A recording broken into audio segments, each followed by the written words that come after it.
Our speaker this morning is camper number 10846, the Rev Bob Langston, who joins us today from his home in Syracuse, New York. Bob began speaking here in the Dudley Chapel more than 30 years ago, in the late 1980s. And it's a great pleasure to have him back here with us this morning. Bob was a camper from 1969 to 1973, following in the steps of his big brother, Dave Langston. He served as a JL, an AL, and a leader from 1974 to 1977, and it's been terrific having Bob back on campus this past week. He's been cleaning tents and packs, he's been delivering guest vespers, and he's been finding ways to help out in our community. Bob grew up in Western New York and Pennsylvania, and he graduated from Grove City College in 1980 with a degree in communication arts and literature. And between college and Princeton Seminary, Bob worked with a Christian theater company and taught high school English in Bassett, Virginia. Bob began his ministry in Pennsylvania 33 years ago and is now in his 23rd year leading his Onondaga Hill Presbyterian Church in Syracuse, New York. For fun, Bob spends time in his pottery studio or in the wilderness, which he finds always seems to be calling him. An Adirondack 46er, Bob helped launch our first AIDS wilderness experience here at Camp Dudley. He's also led several wilderness trips from Wyoming's Wind River Range to the Algonquin Park in Canada.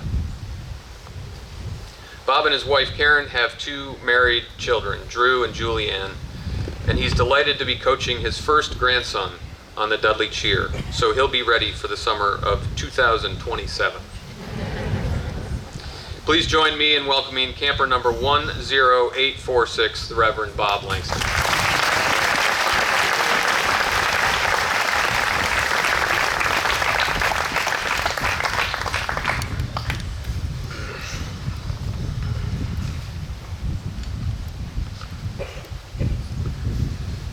Thank you, Matt. Thanks to you parents for investing your kids to this amazing place, to the committed leadership here in this space. Thank you to my brother Lang Fu for all your help in my life. Thank you to Tom and Mail for making Sundays here awesome. I'd like to frame some thoughts for you this morning around a very old story from the Bible. It comes from the Old Testament portion. It's a story about 3,000 years old. And the story goes like this.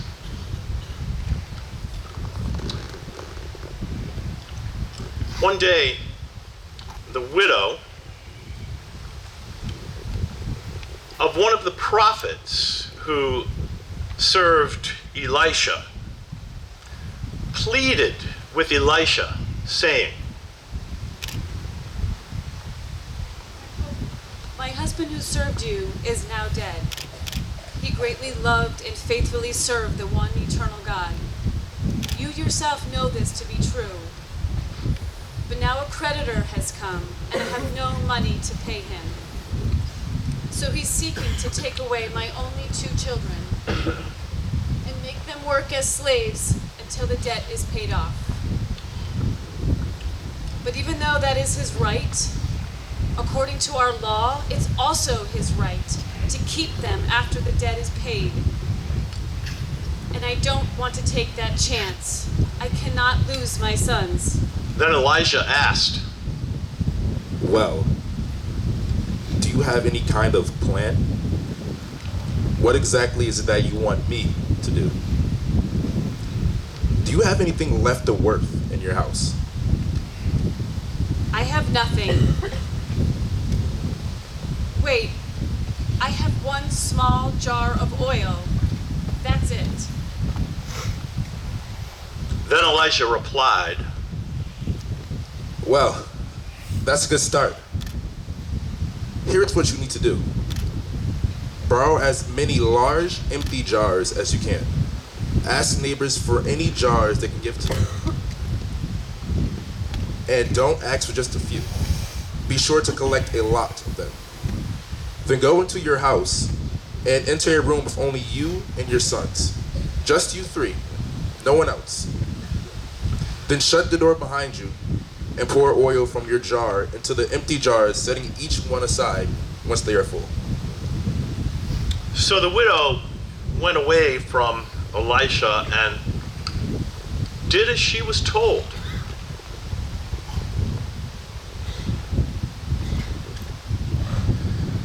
When she returned to her home,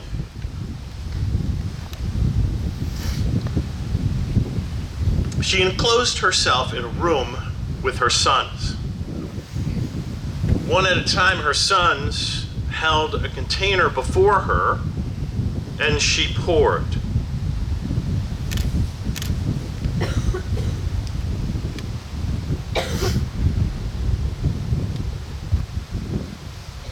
Soon, all the jars were full. And the woman said to one of her sons, Bring me another jar. There aren't any left, Mother. the son said, and it was then that the oil ran out. The widow then went back to Elisha, the man of God,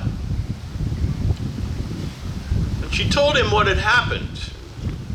And he said to her, Now go, sell the oil, and pay the creditor what you owe. Then you and your children won't be made into slaves, and you and your sons can live on the remaining money. the end.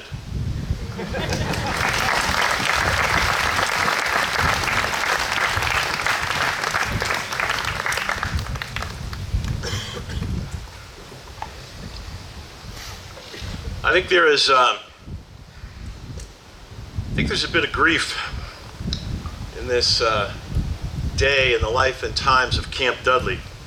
For many of us, as we anticipate leaving this sacred space in just a few minutes and head into an unknown future.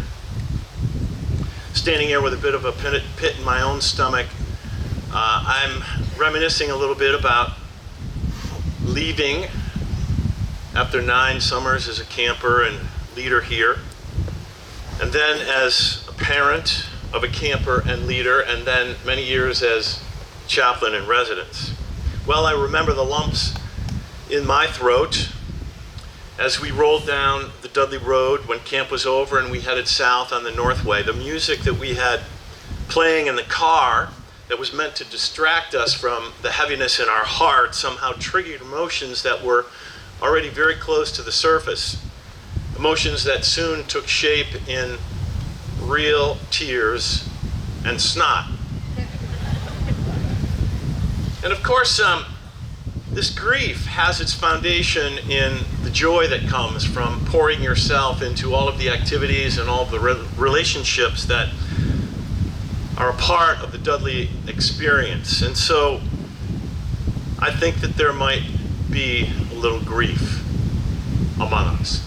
There also may be a little bit of relief that accompanies this day. It's been hard work sharing and meeting the moral, personal, physical, and leadership goals of camp, and there have been challenges that have been in your face every day for days and weeks, 8 of them for some of you, many more weeks for many more of you. The other fellow first is hard and wearing work, and so maybe some of you are a bit relieved as some of the work eases. And maybe mingling in us as well, there might be a little bit of fear as we think about heading back into civilization, as it were, and all that seems so uncivilized within it. And that fear may also come from what we understand is the reality of trying to put into practice all the things that we've learned and heard here at Dudley, like what it really might mean to be our brother and sister's keeper in a world where that is so counterintuitive, as Sean McCalla talked about here on the Sacred Platform 3 weeks ago, or what it might be like to make a choice to turn towards wonder, even in the midst of all the pressures and expectations imposed on you by others, as Catherine Appleyard spoke about 2 weeks ago. I mean, she really gave you a new way to think about choice time. And then last week there was Dom challenging you to be, especially when our thinking brains make it so hard not to be. And that's just what you learned here in chapel on 3 Sundays. And then there were chapel talks and vespers. There were canoe trips and hikes and service projects, doing things that you never thought were possible, never thought you could do, never thought you really wanted to do. And then there were challenges of people speaking truth to you about some of the ways that you really could improve the you that you thought was all that, and that was God's gift to humanity. And that's a tough challenge. I mean, there's no doubt about it, there are big challenges placed before you here at Dudley. And when we think about all of those challenges and living into them as we leave this space, it can cause a little fear. And so, to overstate the obvious, season endings, especially here at Dudley, and the goodbyes that go with them, and that lead to an unknown future, can carry a great mixture of emotions, which makes me think of a wonderful line from Mark Twain's The Adventures of Huckleberry Finn, when Huck, right before he says goodbye to Widow Douglas and the civilization that he knows, to take part in a raft journey down the Mississippi with Jim, a runaway slave. He holds out his hand to Jim and says, "Jim, what's in store for us? What's our future going to be?" And Jim says, "You're going to have considerable trouble and considerable joy. You're going to get sick, and you're going to get hurt. But every time, you're going to get well again."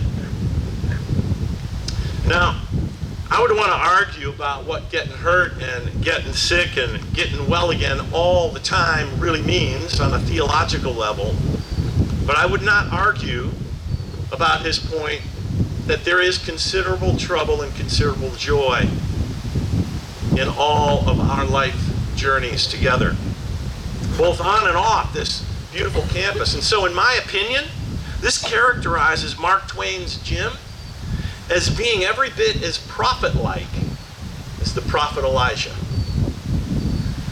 You heard how the story went down many years ago. Elisha, a rock star prophet who had been mentored by and took over for another rock star prophet, Elijah, sort of twin sons of a different mother. Elisha comes to the village of a widow and approaches him after her husband, a prophet, had died, but not before he had been a member of prophet school number 43 at the corner of Jaffa and 53rd Street there in the Big Apple of Israel. The very school where Elisha was the headmaster prophet. And the widow unpacks her considerable trouble to Elisha with fear and urgency and anxiety. Her husband, the sole source of income for her, was gone. And a man to whom he had owed a ton of money was coming after her 2 sons to put them to work as slaves until they had earned the money owed to him. And being the seer, the fortune teller that he is, Elisha would have known that she would have pawned off everything in her home up to that point to try to earn enough money to pay off that debt. And so he asked her, Is there anything left at all in your home? Anything? Anything? And of course she says, no, there really isn't. Go look for your... Oh, no. She says, wait, there is something. One small, insignificant little thing, a jar of oil. A worthless jar of oil. Now, I know for most of us here today, it's hard to imagine on this side of 3,000 years of biblical history and the cultural changes over those years. But her life had been reduced to this: a jar of oil and her 2 sons. And she was in danger of losing the sons. But alas, that was not to be. All because one small thing she had was left in God's care. And as a result, a future was created that she never could have imagined. But here's the thing. That's the way it always is with God. Our needs are God's opportunity to reveal provisions that only God can produce. And the reality is, God doesn't need much to do much. He just needs everything we have. And so I think the promise of the story is God will fill every empty jar we bring to God. And God will make it into an unimaginable provision in an unimaginable way, just to prove that what seems impossible to us and supernatural from a human perspective, from a divine perspective, it ain't nothing but a thing. And I love how the story gets at this. Elisha tells the widow to go to her neighbors and to get a bunch of jars. But then he adds, and listen, lady, don't get just a few. Get a lot. And I mean a lot.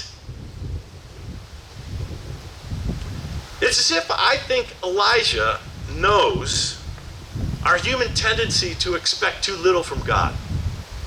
And so he seems to be prodding the woman's faith by saying, in essence, trust me, lady, you're going to be blown away by what God is going to do.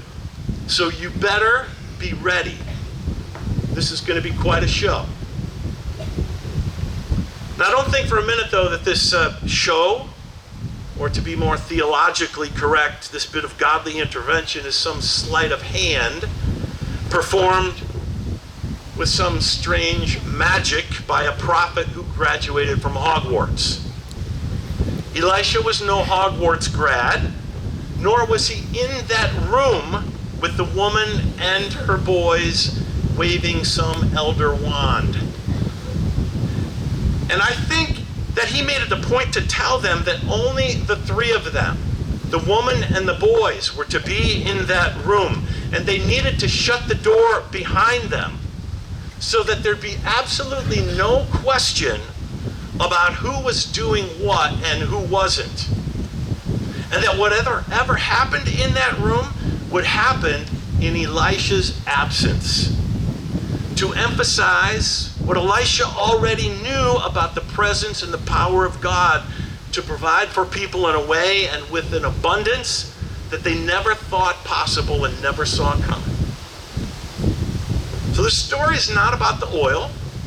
It's not about materialism or money. This is not some type of Old Testament hack on the prosperity gospel. No, it's not about the jars. Or is it? Or is it?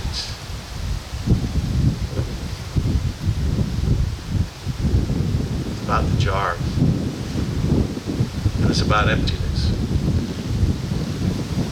It's about God fills them up over and over and over again. Remember, God doesn't run out of oil in the story. The woman runs out of jars. So to reframe the promise of the story, as long as there is a vessel that's empty, no matter the size or shape or the nature of the vessel, when it is presented and entrusted to God, it'll be filled in such a surprising way and with such an unexpected abundance that there will be unmistakable proof that God is present and at work in our lives, and that God is the one eternal God who can do many awe-inspiring things, immeasurable things, things greater than we could ever ask or think through the power at work in us. As St. Paul wrote much later in a letter to another group of people who were experiencing considerable trouble and its accompanying emotions, which brings me back to this present day and its accompanying emotions. And the reality that those emotions may still be swirling about tomorrow, and tomorrow, and tomorrow, as it creeps in this petty pace from day to day. Till we return to the sacred place or not. And because of that and those emotions, I want to give you all a little gift this morning. And I will hope that it will serve as a reminder to you of what God can do with our emptiness and our emotions. What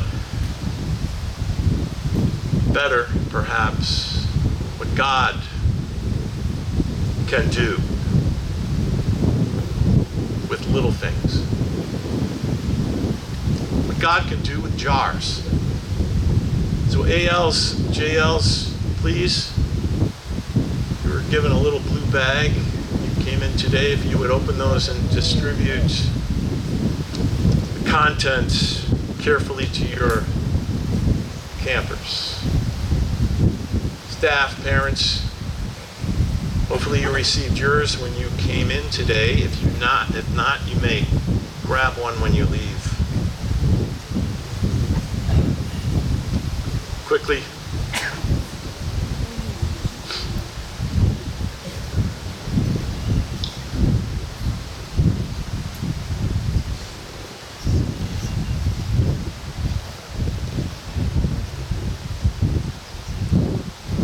So there you go.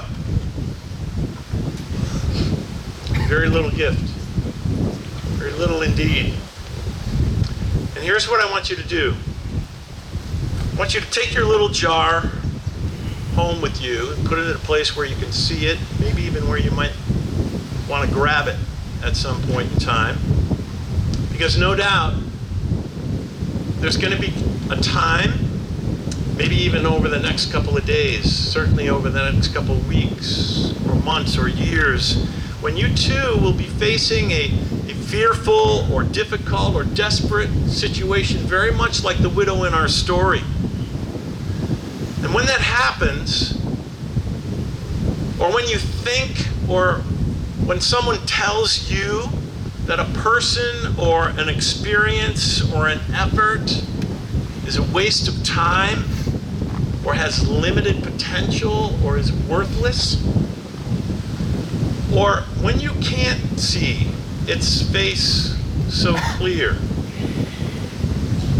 this shrine that you hold dear, mid mountains and lakes, because other shrines have clouded your view. When you are the empty vessel, I want you to take this one in your hand and then take the cork out. Because jars can't be filled with the lid on. Jars can't be filled unless we prepare them and expect them to be filled and want them to be filled. And then with the cork off, I want you to remember the jars that were filled for you here at Dudley. Jars. Mellowfest. Hymn sing. A soccer game, a basketball game, a football game, tennis, swim meets, track meets. plebe, cleanse, line dancing, senior movie night, club, junior, cubby Halloween, mindfulness, storus, paddleboarding, death ball. Every moment in between jars. And all of them filled. Different vessels, different shapes and forms, filled with different ways and means for God to provide for you in ways you never thought possible, and with an abundance you never saw coming. And here's the thing. The Dudley jars run out today. Oh, but when you drive down that Dudley road, there will be jars. Tomorrow, there will be jars. There will always be jars. Someone will be giving you a jar. Something will be a jar. And it may not be line dancing, but it might be a delicate dance that you need to do with a son, a daughter, a brother, a sister, a coach, a teacher, a colleague at work, yourself. It may not be a hike up a mountain, but it might be that you will find someone who needs you to tell them what you learned with your struggle to the top of one. Jars. There will be jars. Not just a few. A lot. So go get all you can, remembering that God never runs out of oil. As someone once said, God never wastes an experience. God puts something in every single jar, every single event, every single moment, every attempt at trying something new, each conversation with someone that you meet, each failure, each success, every moment of pain, every moment of struggle, every bit of trouble or joy, every emotion, every moment. Jars. There will be jars. And with the cork off, expect what seems to be empty to you, what seems to be empty in you, expect it to be filled by the one eternal God who never, ever runs out of oil. Count on it. And go get those jars. Amen.